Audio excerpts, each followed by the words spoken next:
Bienvenida a esta 10ª Feria del Libro Universitario UAMI 2022, y en el marco de actividades que hemos tenido conferencias, presentaciones de libros. En este momento vamos a dar inicio con la presentación del libro Otros capitalismos son posibles. Contamos con la presencia del doctor Luis Reigadas, con la doctora Ana Rosas y con el doctor Miguel Ángel Gómez Fonseca. Adelante, muchísimas gracias. Si quiere el inalámbrico, le paso Bueno, bienvenidos, bienvenidas, bienvenides. Es un gusto presentarles el nuevo libro de Luis Reigadas, profesor del Departamento de Antropología, Otros capitalismos son posibles. Es un libro que indaga sobre la diversidad de los capitalismos. Se pregunta, bueno, ¿qué tan diverso puede ser el capitalismo y por qué? Explora los muchos capitalismos que ha habido a lo largo de la historia, se cuestiona si hay variantes que pueden considerarse más positivas o deseables que otras y de acuerdo con qué criterios. Se pregunta, bueno, ¿qué podemos aprender de la historia y de la diversidad de estos capitalismos? Y bueno, a partir de ello también hace un ejercicio de imaginación política y que en buena medida es un ejercicio de exploración futura de no solo los capitalismos que han existido, sino los capitalismos que podrían existir a partir de una serie de criterios que va delineando. El libro tiene varios puntos de partida. El primero, bueno, es un trabajo de campo de más de 40 años Luis ha trabajado antropología laboral y bueno, ha explorado los contextos laborales de todo tipo y de todo tipo de tamaños, minas, fábricas, grandes corporaciones transnacionales, empresas líderes en distintos países, emprendimientos familiares, cooperativas, fábricas recuperadas, pequeños talleres, empresas consultoras de tamaño medio. Él encuentra, bueno, una enorme diversidad geográfica, temporal, productiva, tecnológica, organizativa, ¿no? Y cómo se preguntó, bueno, a partir de estas diferencias lo que podemos ver es cómo los contextos distintos, los capitalismos dentro de los cuales esta gran diversidad de ámbitos laborales se inscriben, podría ser considerado como una diferencia exclusivamente de grado o de matiz, pero si nosotros pensamos en lo que implican en términos de experiencias de vida, bueno, la perspectiva puede ser radicalmente distinta, pensando en términos pues de la vida de las personas y de las comunidades para quienes esos matices pueden ser fundamentales, ¿no? Si, citándolo a él dice, es completamente distinto vivir en un país como Eslovaquia, la República Checa, Dinamarca o Noruega,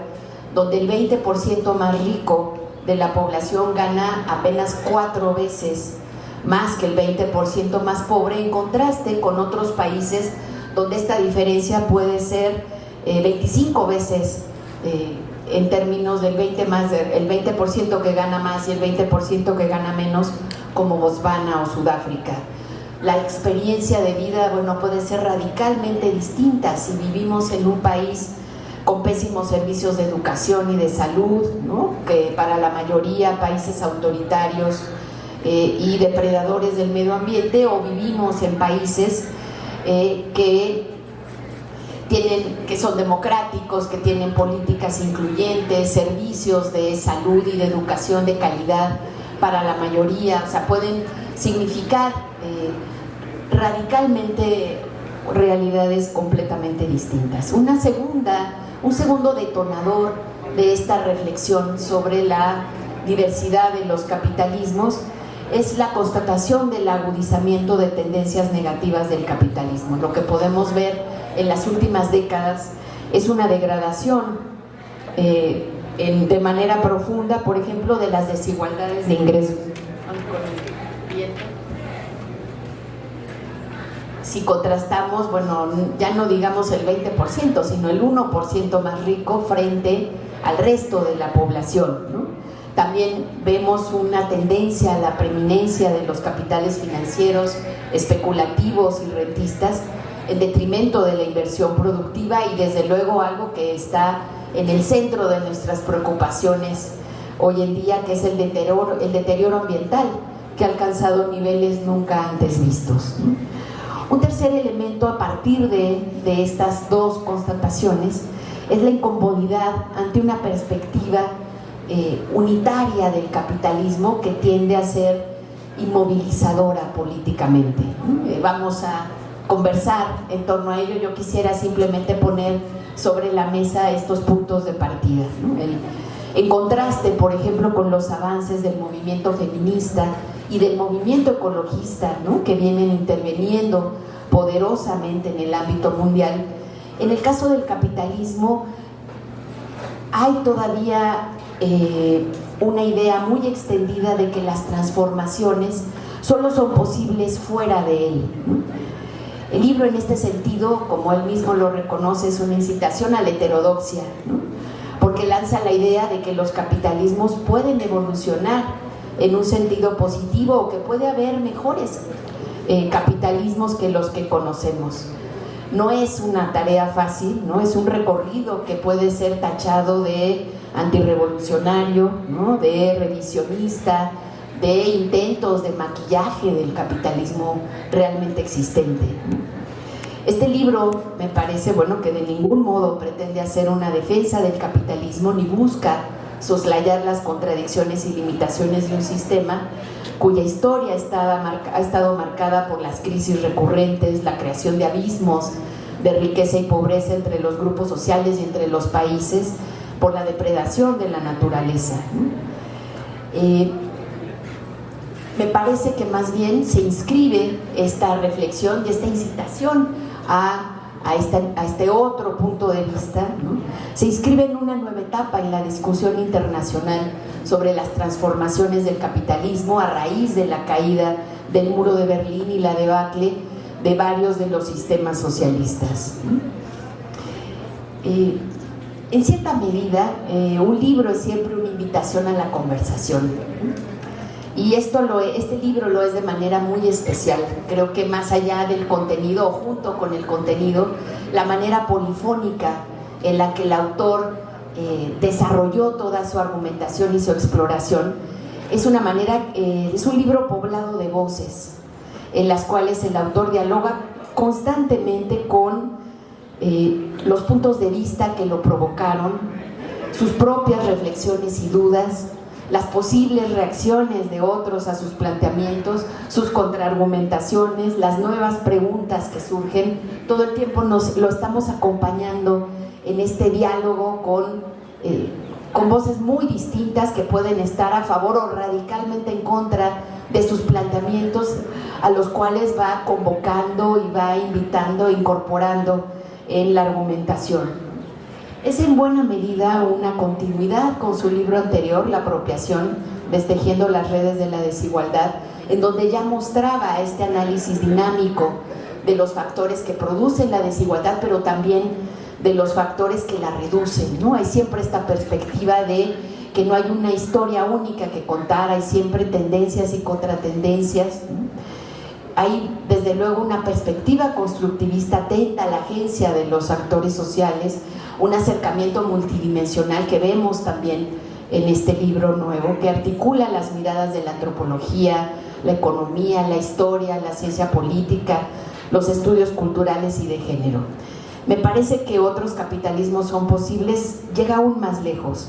Se trata de un libro de madurez lleno de provocaciones a repensar los lugares comunes desde los cuales hacemos investigación, pero también desde los cuales imaginamos, y yo creo que aquí hay una de las claves, imaginamos la acción política a partir de la investigación. Es un libro que recoloca las posibilidades que tenemos dentro de las universidades y fuera de ellas, de que nuestro trabajo impacte de maneras muy distintas políticamente, ¿no? Me parece en ese sentido particularmente afortunado que aborde la relación entre capitalismos y medio ambiente, que es un área que todavía empezamos a pensarla sociológicamente, políticamente, antropológicamente. Es un libro además escrito con una enorme generosidad.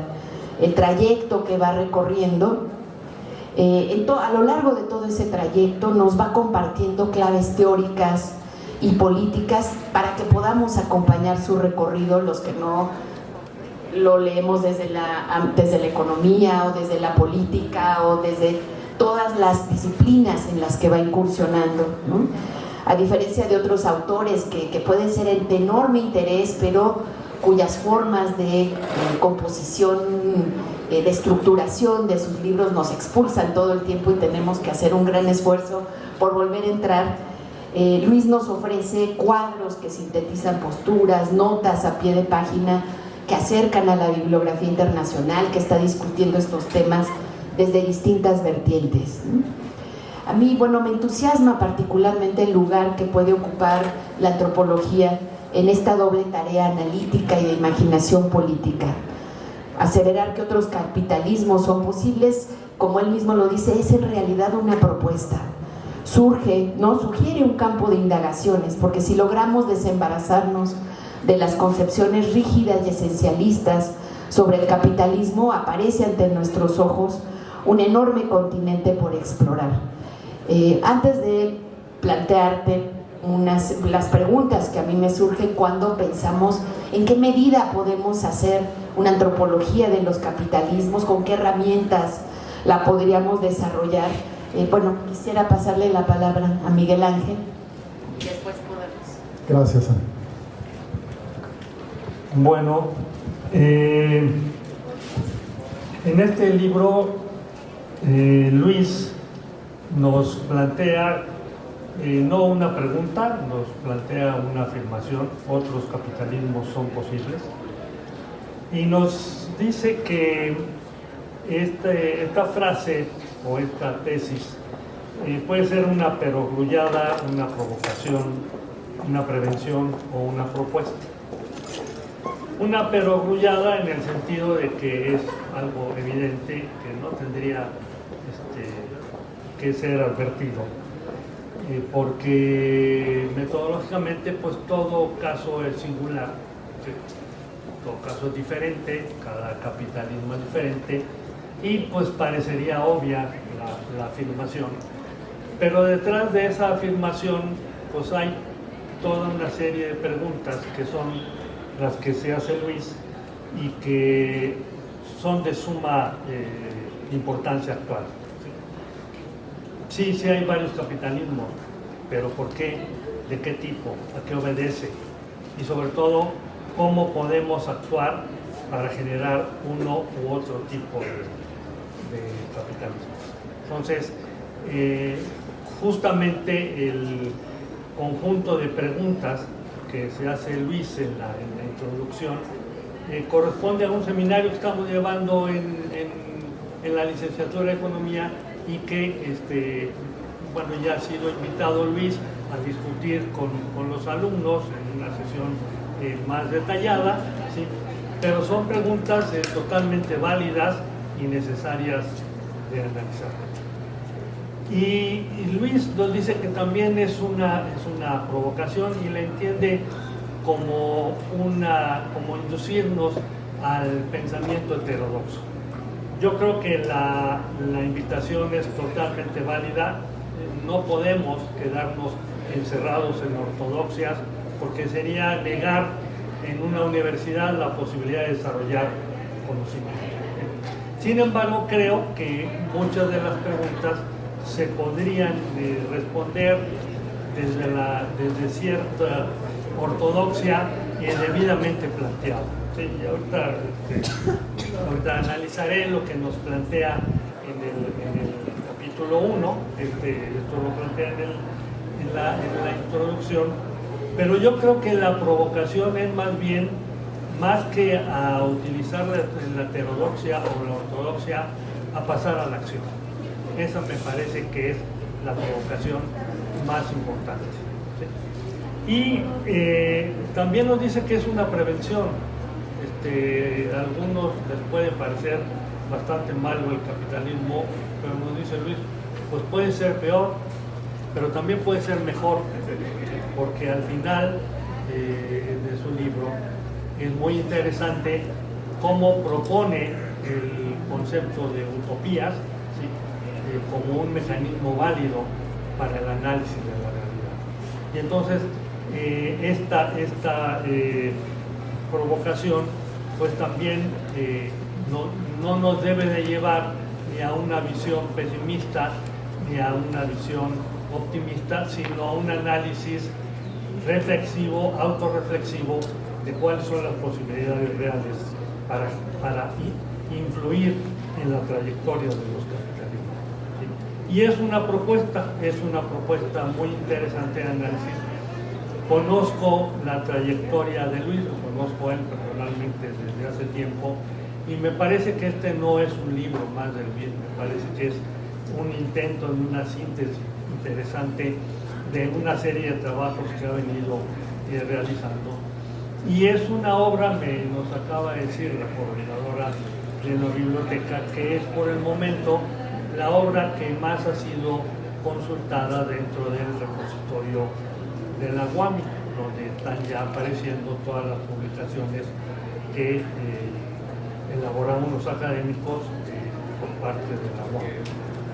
Y no es de sorprender, me parece que el gran mérito y la virtud del trabajo de Luis es que es un libro para todo público, es un libro capaz de ser sumamente pedagógico, como lo es el primer capítulo, en donde conforma dos narrativas muy simplificadas. Quizás ahí hay un posible cuestionamiento, pero es válido porque logra estereotipar dos actitudes y dos posturas, perspectivas contrapuestas, con las cuales se ha estado evaluando el capitalismo, y es en un lenguaje muy sencillo, pero no deja de tener un fundamento teórico palpable, visible y consultable en su amplia bibliografía que está referenciada. Pero, digamos, además de ser un libro que permite la lectura por un amplio público, prácticamente cualquier universitario, cualquier preparatoriano lo puede leer con gran facilidad, ¿sí? Por esa capacidad que desarrolla Luis para transmitir las ideas, pero también puede ser objeto de un análisis muy académico, muy crítico, muy profundo de lo que ahí se está planteando, tanto por la referencia que hace Luis y la actualización que tiene sobre los autores contemporáneos, como ya lo señaló Ana, por el trabajo de campo que lo está respaldando, ¿no? No sé si seguimos con el diálogo, tendrían más cosas que decir, pero yo creo que vamos compartiendo comentarios. Bien, bueno,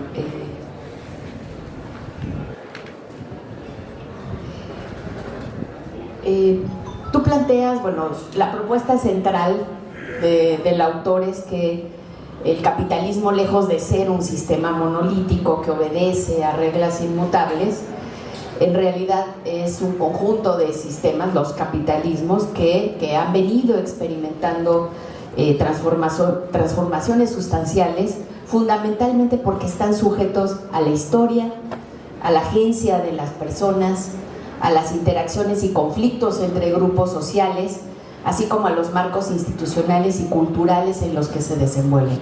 Esa es la propuesta central que, bueno, convoca a las distintas disciplinas a intervenir en la exploración de esos capitalismos, y que básicamente se formula como una propuesta contra el pensamiento esencialista.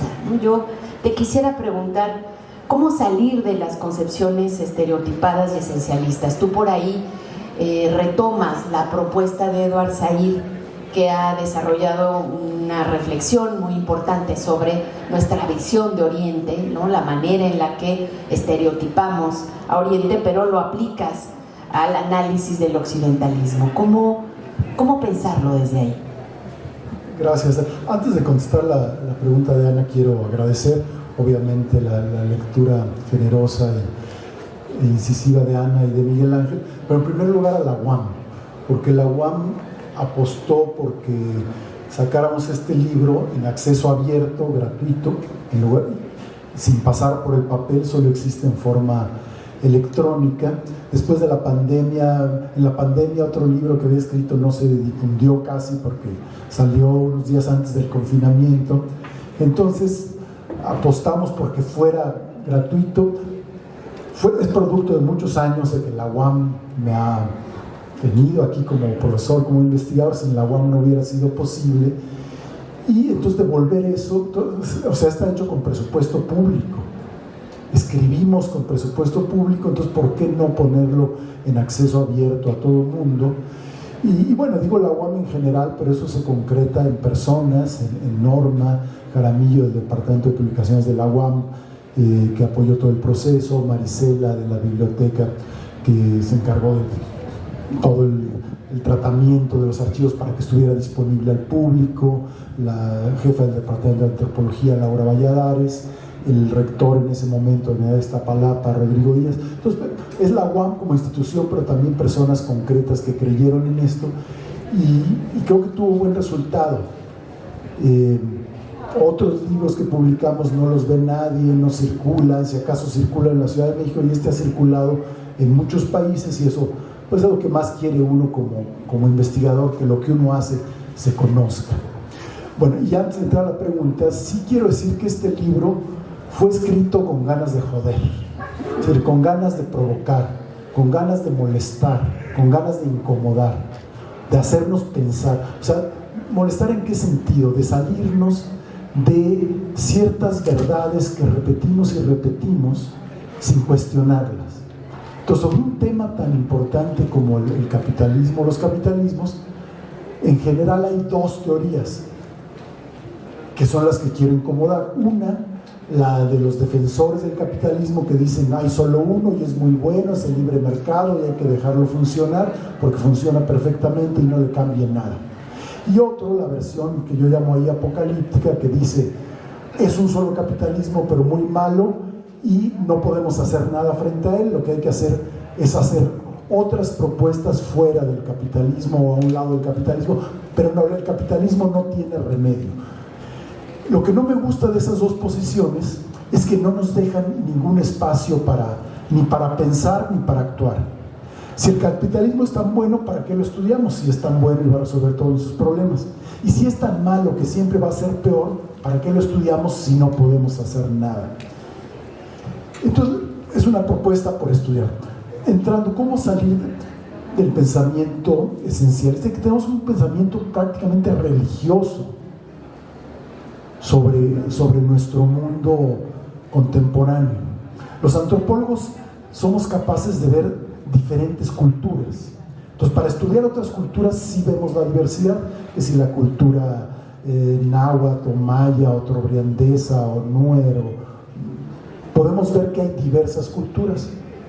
Pero a la hora de estudiar el capitalismo pensamos que solo hay uno y que es igual en todos lados. Entonces, ese arsenal de la antropología de estar abiertos a la diversidad, que lo hemos aplicado a otras sociedades, no lo hemos aplicado a nuestra sociedad. Entonces, la idea sería eso. Si partimos de la idea que el capitalismo tiene sus reglas y sus características comunes en todos lados, es muy diferente si está en un país bajo el mando de Trump a que si está en un país bajo el mando de Boric en Chile. O en el mismo Chile es diferente el capitalismo que se impulsó en la época de la dictadura militar con Pinochet que el que ahora están tratando de impulsar. Entonces, si partimos de esa idea de que es distinto, entonces lo que hay que hacer es observar, analizar, estudiar y no partir de ciertas tesis de que siempre es así. Lo que decías ahí del orientalismo es que Oriente siempre es igual, que son románticos, misteriosos, premodernos, etc. Y ahí metía a Japón, a China, bueno, el orientalismo metía a Medio Oriente, a la India, a todos. Entonces igual, en lugar de meter a todos los capitalismos, los que existen desde el siglo XV, XVI, comerciales, hasta los del siglo XXI, en el mismo saco, vamos a ver las diferencias. Entonces, por un lado sería eso, abrirse con los métodos de las disciplinas que nos han hablado de esas diferencias. La historia, que analiza que es distinto las sociedades, la ciencia política, que dice las instituciones importan, entonces de acuerdo a cómo sean las reglas puede haber cambios, la misma economía en sus tradiciones más ricas que ven esa diversidad, los regulacionistas o las escuelas históricas, institucionales que han visto esas diferencias, etc. Entonces por ahí pienso que iría. Bueno, yo te confieso que cuando leí el capítulo 1, justamente al final, veía yo cierta injusticia en la reducción a dos narrativas que haces, porque parecería que las dos pecaran de lo mismo, pero en sentido inverso. Porque así lo planteas y me parece que tiene un fin pedagógico aceptable. Es una de las virtudes del libro, el atraer y además hacernos reflexionar en cuántas veces no queremos cambiar de postura porque ya la tenemos sentenciada. No estamos de un lado o del otro y pues no nos movemos. Pero creo que justamente cuando inicias en el segundo capítulo haces un reconocimiento a los dos Carlos Marx y Carlos Polanyi. Dices, bueno, es que en realidad de ellos podría haber una lectura diferente a la narrativa que he venido argumentando, que los puede salvar o los puede subsanar, y está en la consideración, que ya mencionas en la introducción, de la agencia y la contingencia. O sea, la capacidad de darles a los sujetos un margen de acción y de concebir los fenómenos socioeconómicos como algo abierto, que son el resultado de interacciones y no de leyes inmanentes que se expresan a pesar de todo. Entonces creo que ahí hay ya un tratamiento diferente de las narrativas. Una no tiene remedio, hay que conocerla porque se nos presenta como un argumento recurrente, y la otra pues es un debate muy interesante al interior de quienes de alguna manera se acercan a esta narrativa apocalíptica y que tiene una salida posible mediante la consolidación de la agencia y de la contingencia, porque también hay elementos en un mundo incierto. Si introducimos el elemento de incertidumbre, siempre habrá elementos contingentes que le darán variedad al capitalismo. Pero sobre todo en la agencia, porque además esta capacidad de agencia siempre está mediada, filtrada por relaciones de poder, que es el otro elemento ineludible para poder entender la variedad del capitalismo, pero sobre todo para entender por qué se trata de una discusión con posibilidades abiertas, en donde cabe, como lo haces en el último capítulo, en el capítulo 4, de deconstruir el capitalismo, y sobre tres ejes: la desigualdad, la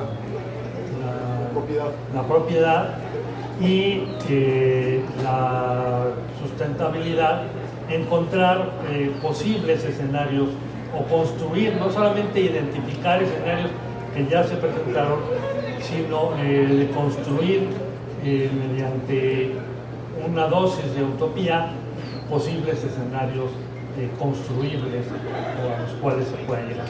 ¿Sí?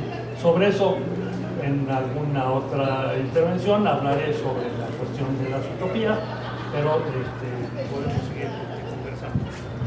No, gracias por mencionar a Marx, porque el libro dialoga con muchas teorías, con muchos teóricos, se apoya mucho en la antropología, en Polanyi, en la escuela regulacionista de la economía, pero el gran diálogo es con Marx. Marx es el autor que más me ha influido en mi vida, el que más admiro, el que más ha influido en mí, pero me atrevo en el libro a discutir con él. Yo empecé a leerlo hace 50 años, tenía 15, era la época en que en México acababa de pasar el 10 de junio, queríamos hacer la revolución, entonces encontramos toda una generación en Marx, un ideario y un análisis crítico de la sociedad capitalista. Muchos nos convertimos y nos convenció, y muchas cosas de él siguen siendo muy válidas. La idea de que la sociedad es una sociedad atravesada por contradicciones, que es muy importante la estructura económica, que hay explotación, que hay luchas entre grupos sociales y que se puede construir un mundo mejor. En aquel tiempo yo compré la idea, que es la que ahora critico, de que, por un lado, una cosa que está muy bien en Marx es que ve una sociedad abierta, una sociedad en que depende de la historia, se va transformando en una dialéctica de luchas y contradicciones. Pero me atrevo a plantear en el libro que se traiciona a sí mismo cuando dice: el capitalismo no puede cambiar, tiene leyes de hierro, siempre va a llevar hacia una mayor concentración de riqueza en un polo y mayor concentración de pobreza en el otro.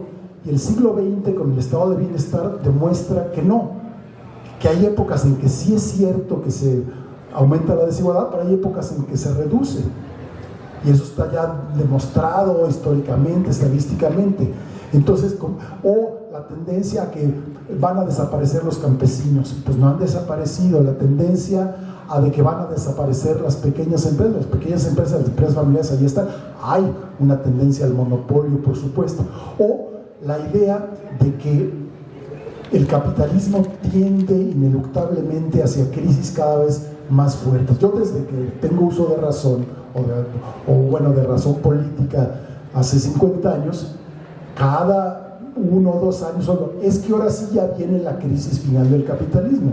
Ya esto no lo aguanta. Con los movimientos del 68 ya el capitalismo va a desaparecer. Con la crisis que hubo del petróleo en el 73, 74 y la inflación, ya va a desaparecer. Con las crisis de los años 80 y la deuda de América Latina, ya va a desaparecer. Y así sucesivamente. Con la crisis del 2008 o ahora con la crisis ecológica. O sea, esa idea que la profesamos como auto de fe, que tiene sus bases en que vemos cosas terribles en el mundo, pero esa creencia de que no hay salida. Entonces, aquí yo hago este juego de argumentación de que el mismo Marx desconfía de la capacidad de la sociedad y del proletariado para transformar el capitalismo. Él dice: solo fuera de. Pero el capitalismo no tiene remedio, no podemos hacer nada dentro del capitalismo. Y bueno, si uno tiene 18 años o 15 años, dice: bueno, pues vamos a luchar porque algún día México ya no sea capitalista. Pero después de 50 años de ver que aquí sigue y que ya me quedan muy poquitos, como que digo, a lo mejor vale la pena de tratar de transformar. Sabemos que hay limitaciones, no se puede hacer mucho en los marcos estrechos del capitalismo, pero algo se puede hacer. Se puede lograr que no destruyamos al planeta, tal vez, que pueda haber más valores feministas, que pueda haber más diversidad, que pueda haber menos desigualdad, que pueda haber menos concentración de la población. No va a ser un mundo ideal, porque el capitalismo siempre va a haber contradicciones, está basado en la explotación, está basado en la competencia, hay ganadores y perdedores, pero vale la pena. En ese sentido no es un libro pesimista y hay un final abierto, porque digo, la sociedad puede hacer algo. El movimiento feminista puede transformar el capitalismo, el movimiento ambientalista lo puede transformar, los movimientos étnicos lo pueden transformar. A diferencia de esa tesis sí muy fatalista de no hay nada que hacer, las soluciones solo están afuera. Puede haber soluciones afuera, no las cuestiono. Pueden construirse sociedades diferentes al capitalismo o al lado del capitalismo, como lo plantean los zapatistas, pero si el 90-95% de la población mundial está en el capitalismo, solo vamos a transformar cosas para el 5% que está afuera, y eso de afuera es relativo. ¿Por qué no transformamos el grueso de las sociedades? Esa es una apuesta, a lo mejor es ingenua. Yo no sé si las respuestas que doy en el libro sean adecuadas o no, eso lo dirás, se sabrá cuando yo ya esté muerto, pero creo que las preguntas de ¿podemos hacer algo ahora? Son válidas. Yo quisiera traer a colación la incomodidad que citas, que incorporas del pensamiento feminista, que me parece una cita genial de J.K. Gibson Graham, ¿no? Que se lamenta, ¿no?, de que mientras el feminismo le ofrece oportunidades de transformación radical en su vida cotidiana, no ocurre lo mismo con el marxismo. Ella dice, es una cita que incorpora Luis en el texto. Como marxista, a menudo siento envidia de las feministas alrededor y dentro de mí. Mi feminismo redefine el terreno de mi existencia social a diario. ¿Por qué mi marxismo no puede tener como objeto algo en cuya reconstrucción estoy involucrada todos los días? ¿Dónde está mi proyecto vivido de construcción socialista? Creo que esto tiene que ver con algo más, con el hecho de que lo que el marxismo ha llamado a transformar es algo que no se puede transformar, algo que llamaré capitalismo. No sé si quieres reflexionar por qué le incorporas. Sí, para mí es el libro de esta par de feministas, porque Gibson Graham es un hombre que inventaron dos geógrafas feministas marxistas. Se me hizo fundamental porque si yo soy feminista tengo algo que hacer en este mismo momento, en la manera de hablar, y al rato voy a mi casa en la manera en que me puedo relacionar con mi pareja, con mi hijo, con mi hija. Hay algo que hacer. Podemos empezar a construir un mundo con mayor equidad de género hoy. En cambio, si vamos al capitalismo como algo que no se puede transformar, no hay nada que hacer. Porque las teorías radicales nos dicen, es que no sirve ni siquiera tratar de mejorar algo, porque eso solo va a prolongar su vida. Vale la pena algo dentro de muchos años. Lo único que vale la pena es destruirlo para que dentro de 50 años construyamos un mundo diferente sobre las cenizas del capitalismo. Entonces no hay nada que hacer desde esa perspectiva. Entonces, si aprendemos del feminismo o de otros movimientos que dicen vamos a transformar hoy, podemos empezar a transformar hoy mismo. La UAM es una institución, Estado, autónoma, pero hay trabajadores, hay jefes. Vale la pena empezar a transformar las relaciones entre trabajadores manuales, trabajadores académicos y administrativos, estudiantes. Hay clases sociales, por supuesto. En la universidad estamos, afortunadamente, universidades diversas. ¿Y cómo nos vamos a relacionar aquí? ¿Vale la pena tratarlo de transformar hoy? Los trabajadores universitarios somos capitalistas, no sé, porque tenemos un fondo de pensiones y ese fondo de pensiones se utiliza para invertir, lo utilizan los bancos, el capital financiero. Entonces, ¿qué cosas podemos hacer hoy? Porque si no, la otra propuesta es muy parecida a la religión. De acuerdo en algunas religiones, lo que hagamos en esta vida no tiene importancia. Tiene importancia solo si nos va a llevar cuando nos muramos al infierno o al paraíso. Entonces, si yo trato mal a alguien, no importa por la otra persona, solo importa porque me voy a ir al infierno por haber pecado. O sea, tiene importancia en la eternidad, pero en este momento no. Entonces pasa lo mismo con esa propuesta, esa visión del capitalismo. Lo que hagamos ahorita no tiene importancia porque va a reforzar el capitalismo, o si lo perjudica no importa porque todos los capitalismos son iguales. Tendrá importancia en la eternidad, es decir, dentro de 100 años que el mundo sea socialista. Y un poco yo lo que estoy diciendo, apoyándome en ellas, es sí importa lo que hagamos hoy, importa no en función de un futuro dentro de 100 años, sino en función de lo que hagamos ahorita, porque el planeta puede destruirse. Y entonces, si un empresario decide pagarle dignamente a los trabajadores y tener una relación más colaborativa, sí es importante porque cambia su vida y la vida de las personas. Entonces, sí importa lo que se pueda hacer en el aquí y en el ahora, y en ese sentido es cambiar ese discurso cuasi religioso de que en este mundo no puedo hacer nada, solo el mundo del futuro importa, es un discurso a fin de cuentas religioso, en un discurso más histórico y más científico de que sí importa lo que pase con las vidas de las personas, cómo se dan las relaciones entre trabajadores y empresarios, entre trabajadores y maestros, entre maestros y alumnos, entre hombres y mujeres, y entre nosotros y el medio ambiente el día de hoy. Entonces, sí, fue una inspiración clave para mí.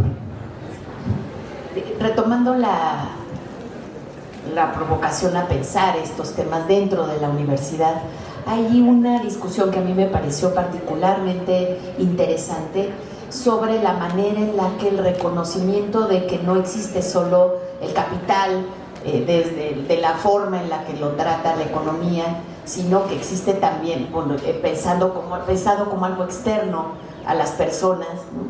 Sino retomar la postura de distintos científicos sociales, ¿no? Como Bourdieu, ¿no? Por ejemplo, que hablan de capital cultural y capital social. Me quisiera un poco que conversáramos en torno a de qué manera estos dos conceptos transforman nuestra noción del poder, de cómo se ejerce, del papel que juega el capital y, bueno, en este sentido, los capitales para el ejercicio del poder dentro de las universidades, por ejemplo, llevando la discusión más allá solo de las relaciones de trabajo a pensarlo en las relaciones que nosotros podemos entablar con los alumnos utilizando e incrementando estos otros capitales. Quisiera que nos contaras un poco cómo lo ves en su potencialidad, pero también en sus limitaciones. Si pensamos el capital solo como los objetos, el dinero, los edificios, las máquinas, como algo que se tiene y se compra, puede ser un poco cerrada la visión. Entonces, porque hay unos que tienen capital y poder, y hay otros que no tienen nada. Pero las relaciones de poder, según han estudiado algunos politólogos o sociólogos políticos o antropólogos políticos, es una relación, no es algo que se tenga, sino que las dos partes controlan algún recurso y entablan una relación de poder. Entonces no hay un poderoso absoluto y un no poderoso absoluto, alguien que tiene todo el capital y alguien que no tiene nada, porque si un grupo de obreros tiene conocimiento del proceso de trabajo, va a poder influir en él y negociar mejores condiciones. Si tiene organización, que es una forma de poder, un capital político, un capital social, va a poder también negociar salarios y condiciones de trabajo. Entonces, no es que unos tengan y otros no tengan, porque si unos no tienen, son víctimas que no pueden hacer nada. Entonces, reconocer estas diferentes formas de capital o de recursos de poder permite ver el capitalismo, como lo ve Marx en algunas partes del capital, como algo relacional.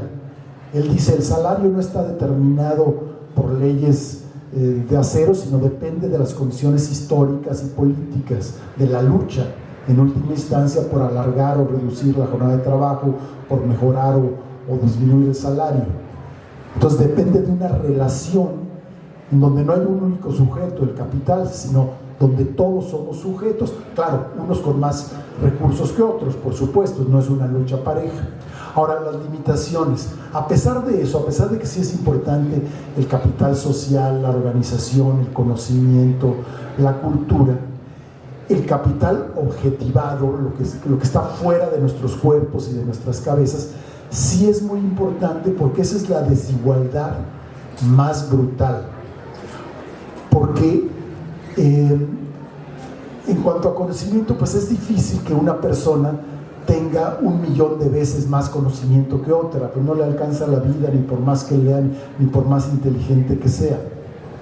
Pero sí vemos el capital en términos de dinero, sí es posible que un tipo tenga 100.000 millones de dólares y alguien no tenga nada. Se puede acumular, se puede heredar. Entonces son desigualdades mucho más profundas las que incorporan al capital materializado en objetos, en dinero, en edificios, en automóviles, en maquinaria.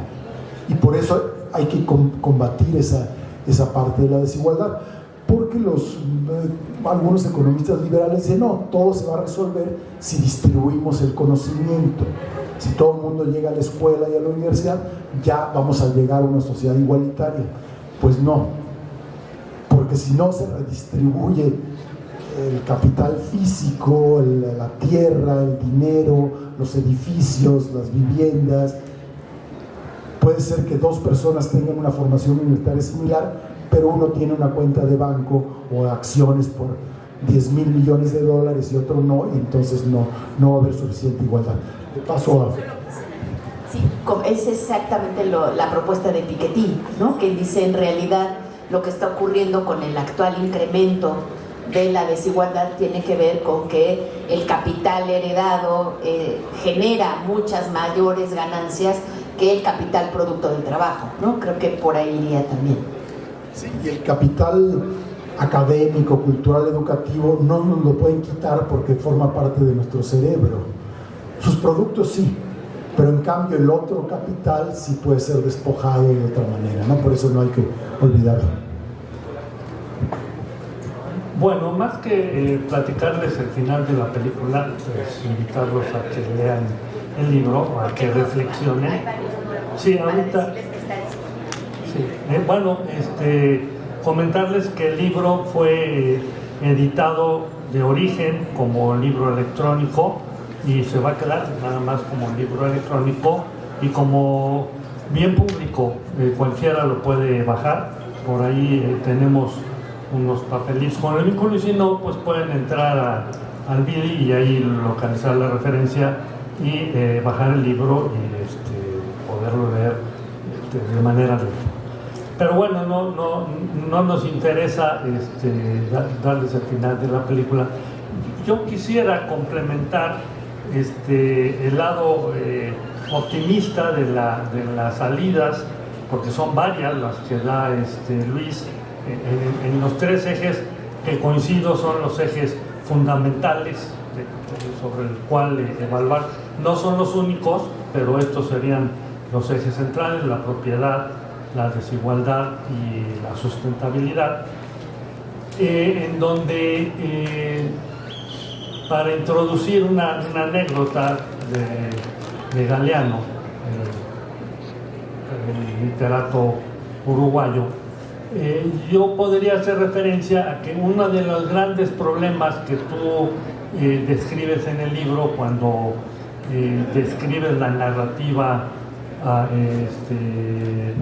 apocalíptica y sobre todo también la apologética, es que en el pensamiento económico, a diferencia de otras disciplinas de las ciencias sociales, es el ámbito en el cual ha permeado más la metáfora de las ciencias naturales. Hay mucho la idea, hay una corriente hegemónica dentro del pensamiento económico inspirada en la hidráulica y en las ciencias naturales, en donde elabora modelos de equilibrio que son predictivos. O sea, el modelo dice que va a pasar esto, que tiene que pasar esto, e incluso el grado de cientificidad se mide por el grado de predictibilidad, ¿sí? Entonces nos encontramos con teorías cerradas. El resultado, más bien, si no llegamos a ese resultado, hay que explicarnos por qué falló el modelo, ¿sí? Pero el destino, el equilibrio el destino está señalado, y bueno, hay corrientes marxistas que apuntan mucho en ese sentido, leyes naturales hacia el autoderrumbe, ¿sí? Y bueno, hay otras posibilidades de interpretación en donde finalmente Marx lo dijo, la historia las hacen los hombres luchando, no en las condiciones que quieren, bajo ciertas condiciones, pero finalmente la historia es el resultado de la lucha de clases y de la agencia, digamos en términos más contemporáneos, de los actores. Y en ese sentido, el final pues es abierto a lo que los hombres hagan, y en ese papel, en esa posibilidad, la posibilidad de utopías es central, no solo para los académicos, sino para todos los actores sociales. Y a mí me gusta mucho recurrir a una anécdota de Galeano, que él mismo dice que no es una historia suya, que él la refiere a otro autor, que decían, ¿para qué sirven las utopías? Y decía, bueno, una utopía podríamos pensar que es como caminar hacia el horizonte para encontrarnos con el sol en el crepúsculo. Nunca lo vamos a lograr, nunca vamos a llegar a eso. Y entonces, ¿para qué sirven las utopías? Y nos refiere Galeano, para caminar, para darnos rumbo, para luchar por algo. En el camino encontraremos algo inédito, insospechado, que no está predicho, pero que el hecho que nos ponga a caminar tiene una función muy importante. Y me parece que este es el enfoque muy agradable que tiene en su epílogo y en su capítulo final el libro de Luis, porque incorpora, se atreve a fundamentar, porque no son utopías que las ocurrencias, sino están fundamentadas en una reflexión, en ciertos autores, en ciertos hechos, ¿sí?, de apostar por una utopía para hacer válido aquello de que los resultados son abiertos.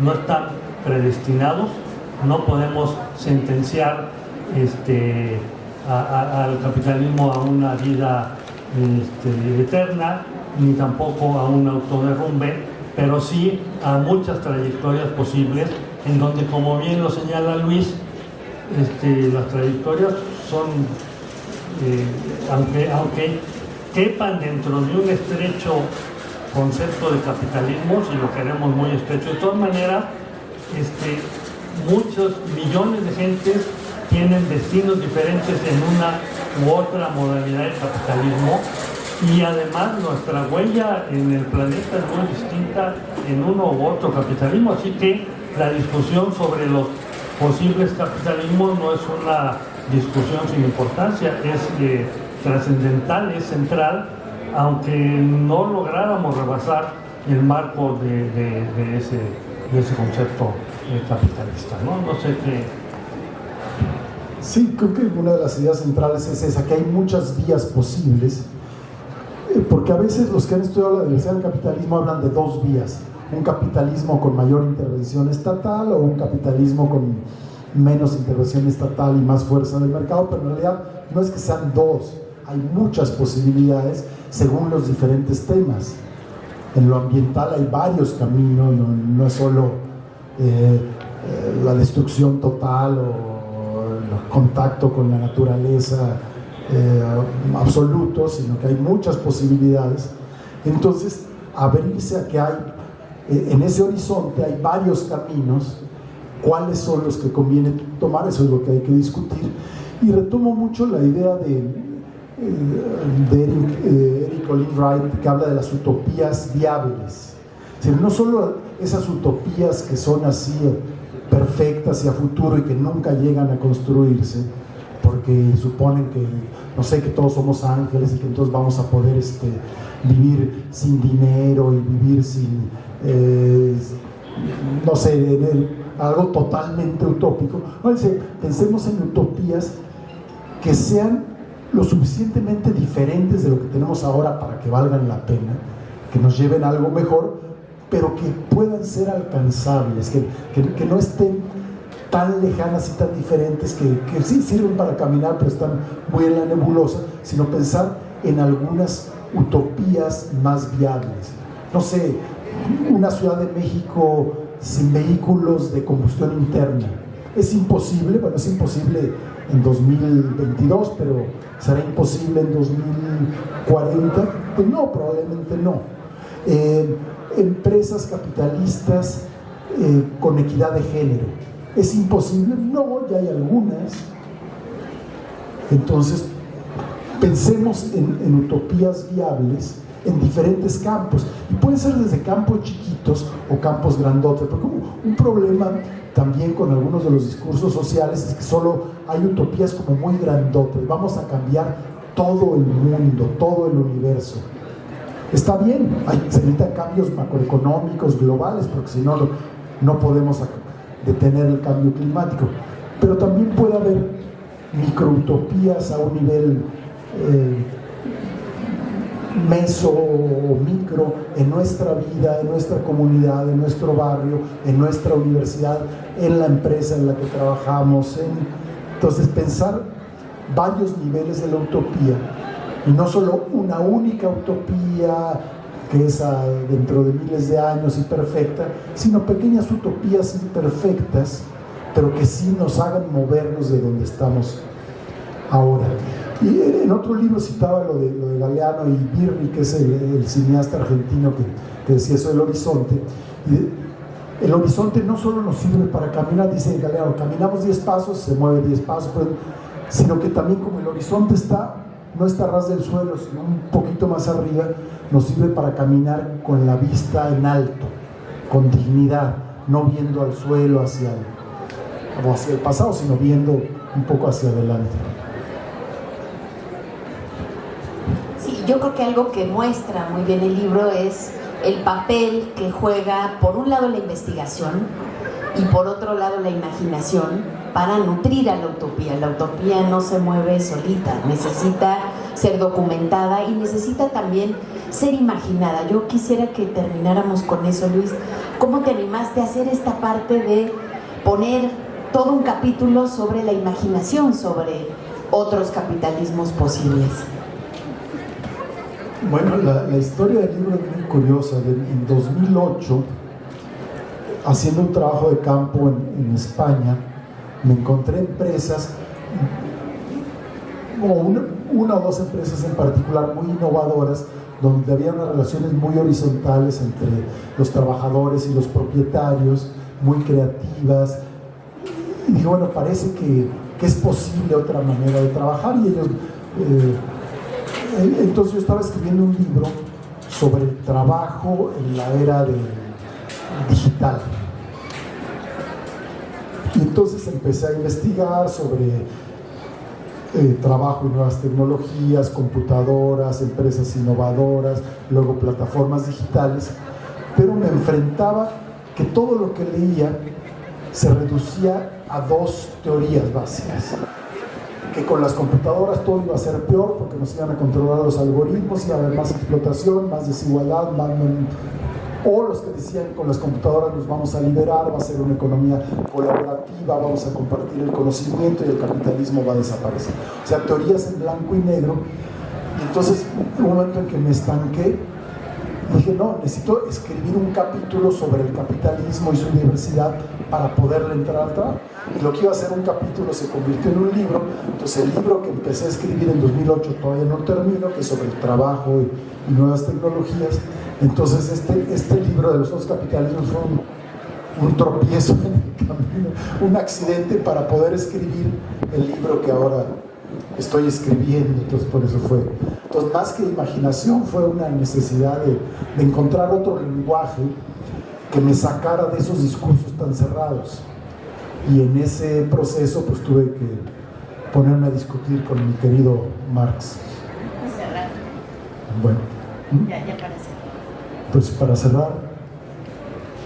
Sí, quizás una última reflexión después de este intercambio de ideas y aludiendo a Hugo Semmelmann, epistemólogo que ha leído también a Marx, en donde él nos propone que nuestro papel como académicos, como científicos, valga el término sociales, no es el de la predicción, sino el de definir escenarios posibles.